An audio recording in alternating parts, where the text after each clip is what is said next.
Хотелось бы, конечно, наверное, начать с такой истории, которой ты появился в медиа. Не могу ее обойти, правда, стороной, потому что она вызвала определенный резонанс.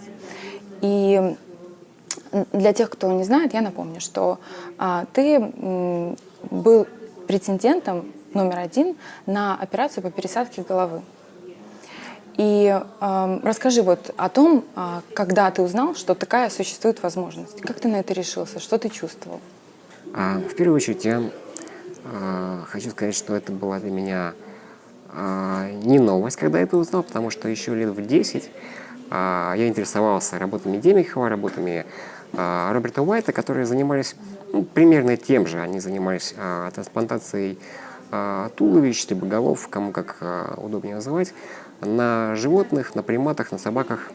И уже тогда, лет в 10, мне казалось, что это достаточно интересная технология, которая при ее развитии могла бы получить применение в медицине. То есть в случае, когда никакое другое средство не применимо для спасения жизни, такой вот крайний вариант мог бы быть рассмотрен в качестве варианта лечения. То есть либо это для людей с какими-то последними степенями онкологии, либо еще чего-то. Ну, то есть как сегодня работает закон по трансплантации, да, который определяет, кому и что необходимо пересаживать, так могла бы работать и эта технология, если бы она была доведена до ума. Тогда я получил опыт неоднозначной реакции людей на работу Демихова и Уайта, потому что люди действительно воспринимали много из того, что они делали, в штыки, по той простой причине, что вопросы этики, вопросы морали и вещи с этим связаны, законности в первую очередь, поднимались тогда и были не решены. Но сегодня мне кажется, что эта операция мало отличается от любой другой трансплантации, и я не думаю, что здесь какие-то проблемы. Но когда Канаверо появился в эфире с этим предложением, мы еще не были с ним знакомы, я понимал, что ему понадобится поддержка, ему понадобится человек, который будет объяснять, для чего это надо, кому это может помочь, насколько это необходимо не для меня лично, а для большого количества людей, у которых либо травма позвоночника, либо какие-то другие заболевания, связанные с органами или нервной системой.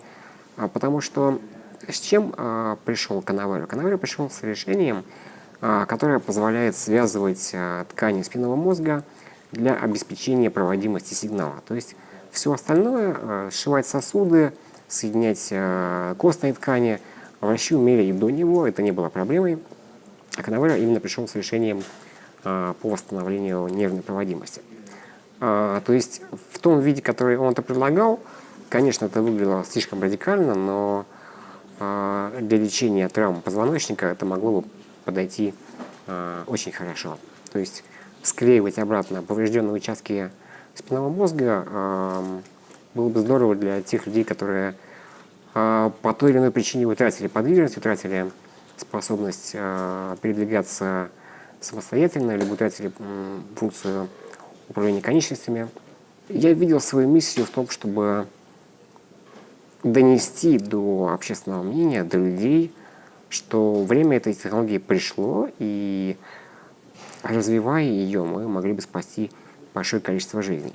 То есть я понимал, что Канаверо понадобится общественная поддержка, ему понадобится финансовая поддержка, а он уже мог бы заниматься какой-то своей научной деятельностью. Я предлагал ему свое участие в этих двух аспектах.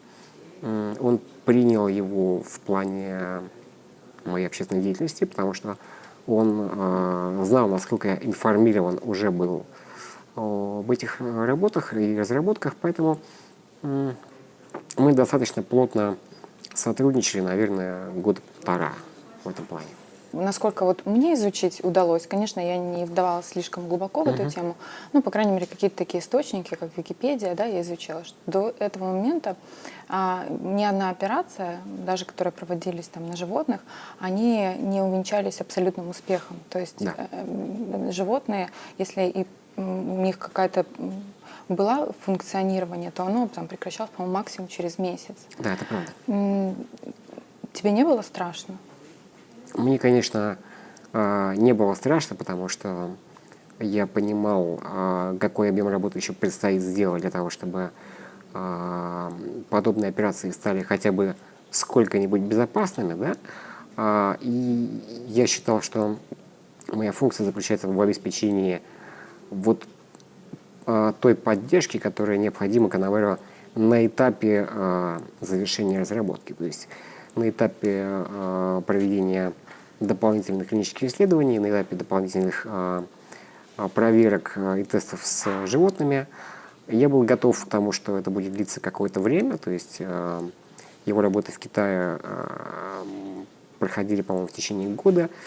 К сожалению, я не знаю, чем они закончились, потому что с тех пор, как он уехал в Китай, мы с ним практически не общаемся. Ну, очевидно, видимо, успех не настолько значителен, чтобы он мог об этом публично говорить. И, видимо, что-то пошло не так, как он планировал, поэтому сегодня мы все еще ждем и готовы к тому, что эти работы будут вести какое-то время еще. Поэтому я не скажу, что я прямо положил все карты на стол и поставил на Канаверо все ставки.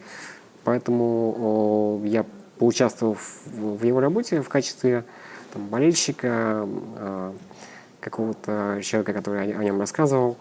Я сейчас занимаюсь своими собственными разработками, которые также помогут улучшить жизнь людей, но, конечно, не по медицинской части, а больше по части технологий, робототехники и программных комплексов.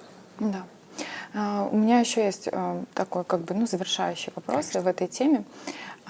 Когда ты все-таки понял, что, насколько я понимаю, почему ты перестал быть претендентом номер один, потому что его стало финансировать больше государство Китай, да? Да. И, естественно, он должен был выбрать из китайцев кого-то Да. в претенденты. Вот когда ты узнал об этом, было ли тебе там досадно, обидно или нет? Мне совершенно не было досадно, потому что у меня никогда не стояла цель быть первым, а у меня стояла цель довести эту работу до какого-то успешного этапа, да, когда можно было бы об этом говорить в качестве